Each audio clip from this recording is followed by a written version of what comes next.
What's good? It's Woog. Luis Alberto Lopez successfully defended his IBF featherweight title against Joet Gonzalez. He won via unanimous decision.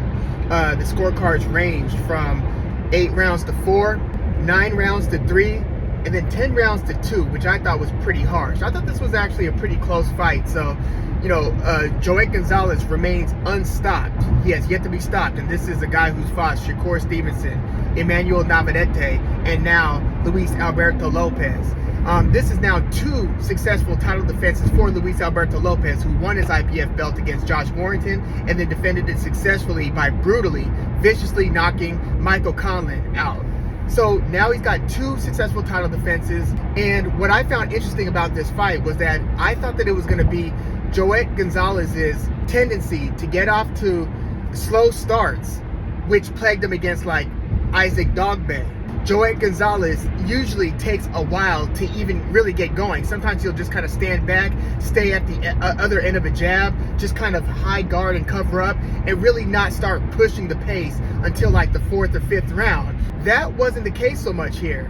Now, Luis Alberto Lopez did, at least on my unofficial scorecard, he won the first 5 rounds. Now, I think that most people would have him winning 4 out of the first 5 rounds, but either way, Luis Alberto Lopez was winning the vast majority of the first 5 rounds, but it wasn't due to Joet Gonzalez having a slow start. No, he tried to come in somewhat guns blazing. He was very aggressive early in this fight, trying to back Luis Alberto Lopez up.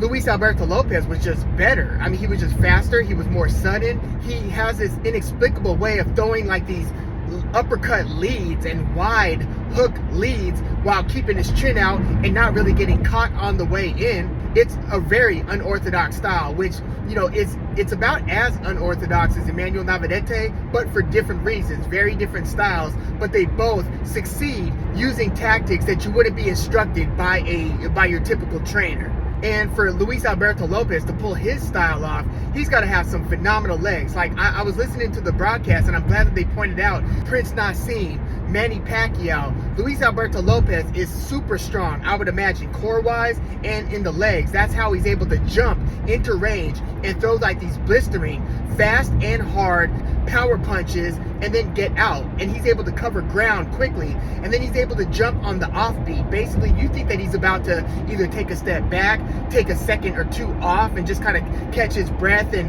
wait for his next moment to pounce. But no, boom, on that offbeat, he will jump right back in with a lead uppercut, a wide hook, or just like an unconventional 1-2 where the 2 punches that he's putting together aren't the 2 punches that you will normally see in tandem with each other.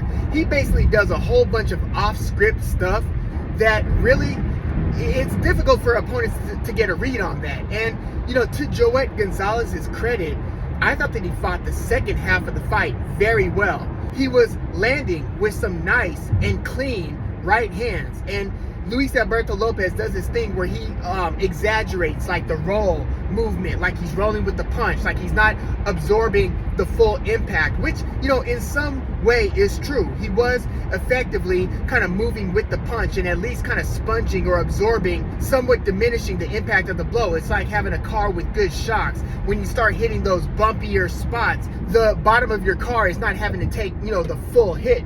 So Luis Lopez was effectively doing some of that, but still, he was landing some of those punches pretty damn cleanly, and he was backing Luis Alberto Lopez up to where it was Lopez in certain moments of the fight, in the second half especially, where he looked like he was moving around, trying to like stick and move. He'll move around the ring laterally, then he'll jump in and try to get his power punches off, and then get back on the move to where you are not able to counter and effectively let your hands go. He's pretty good at doing that, but you could tell that the way Joet Gonzalez was pushing the pace was making Lopez a bit uncomfortable in spots. And you saw him, not so much tie up, but he'll throw like a lunging punch where he's almost like running by you as he's throwing the punch, and then, within the blink of an eye, he's on the other side of the ring and kind of able to buy himself another couple seconds before Joet Gonzalez would then catch up and push the pace again. But yeah, I thought Joet Gonzalez was doing some pretty effective work there. And something, he reminds me of Conan O'Brien. I don't know what it is. Late night, longtime late night host. Conan O'Brien. He used to come on after like Jay Leno back in the 90s and 2000s. And it's kind of weird because Conan O'Brien is like a 6'5" Irish guy. He's not, 5'7", and he's not Mexican. But there's something about Joet Gonzalez's like build, maybe his facial expression, maybe it's that his hair is kind of parted to where it goes to the side, kind of like Conan O'Brien. I don't know what it is, but that's neither here nor there, nor relevant at all to this boxing conversation. But there's also something about Joet Gonzalez where it just seems like even when he's working at his best, that he's not landing the most significant punches to where he's on the verge of badly hurting or dropping or stopping his opponent, at least against these, more elite opponents. I just feel like Joet Gonzalez isn't really getting the full juice out of the squeeze when it comes to his abilities. Now, maybe he is a tier or two down to where he's gonna eventually land in a gatekeeper role. Maybe that's where he's headed, but I mean, I felt like he was very close to turning that corner, but it just seems like he's still unable to win the big one against the most, meaningful and the elite opponents. So will he get another opportunity that's similar to this? Perhaps. He did fight very competitively, maybe competitively enough to where he feels that there's still hope for him earning a title. Now, earning a title and being the best or top 2 or 3 in the division, it's not always the same thing because you got 4 belts, you've got sanctioning bodies that kind of work with their individual pipelines, which sometimes involves certain elite fighters and not others. It's kind of weird. So, there's often a path of least resistance type of path to getting a belt where you're not having to fight, the best or second best fighter in the division. So maybe in that way, Joet Gonzalez can earn a belt, but I don't feel that he's going to beat one of the absolute elite opponents in the division. Like if he was to fight, Ray Vargas right now, I would favor Ray Vargas. If he was even going to cross the proverbial street and fight like Lee Wood, I think I would favor Lee Wood probably. And would Joet Gonzalez beat Mauricio Lara? I don't think so, but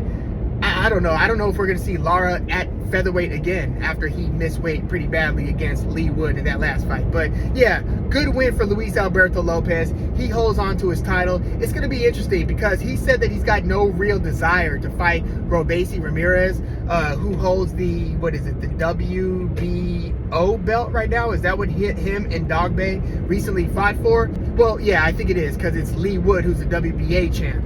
But he said that, Robeisy Ramirez, he doesn't see as being a big enough draw for it to be like worthwhile to fight him. He just doesn't sound like that's who he's trying to get in the ring with. He wants to fight Naoya the Monster Inoue. He wants Inoue to come up and challenge his title. He said that that's the type of money fight that he's after. But, he prepared well for this one. He didn't take Joet Gonzalez lightly. And he, Luis Alberto Lopez had to dig pretty deep, especially again in the back half of the fight, because at least if you listen to the commentators and Mark Kriegel at the end of 12 rounds had Joet Gonzalez up 115-113, 7 rounds to 5. So this was a very competitive fight.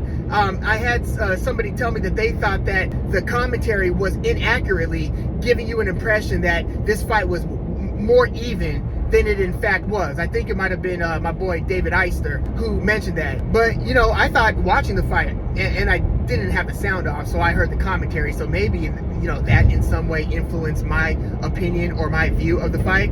But, I thought that Lopez did enough to win the fight. I thought, 7 rounds to 5, maybe 8 rounds to 4 again. But I would just really like to see him fight Robeisy Ramirez. I'd be curious to see how that plays out. I would like to see him fight Lee Wood if that's at all possible. I really wish Emmanuel Navarrete was still fighting at featherweight. And I would also love to see Gary Russell Jr. return to the ring. I'm not holding my breath, but, that's just my hope. And that's assuming that he still has his ultra fast hands and elite skills. But yeah, Luis Lopez, a very improbable budding star in the sport, is now a multiple time defending featherweight champion, and I am curious to see how they match him up next.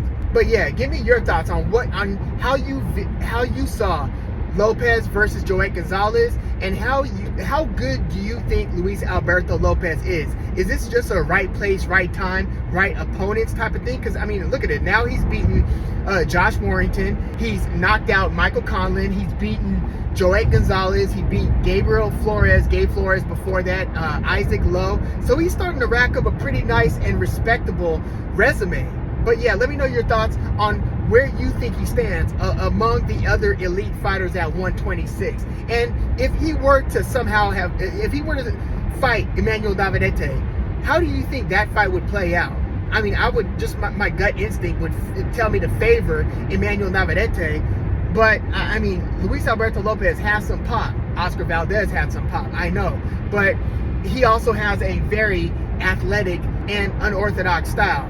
By the way, did you see how difficult of a fight this was for Jermaine Ortiz on the undercard against Antonio Moran, the guy who Devin Haney knocked out? That was Devin Haney's last knockout. It was like a knockout of the year candidate against Antonio Moran. So I think that Devin Haney's knockout win over Moran is actually aging pretty well, just like his, stoppage, fourth round stoppage over Zayor Abdullayev, who recently, or somewhat recently, stopped Jorge Linares. So Devin Haney, even in his earlier part of his career, has some wins that are aging pretty nicely when you look at the name, especially given how Antonio Moran competed against Jermaine Ortiz.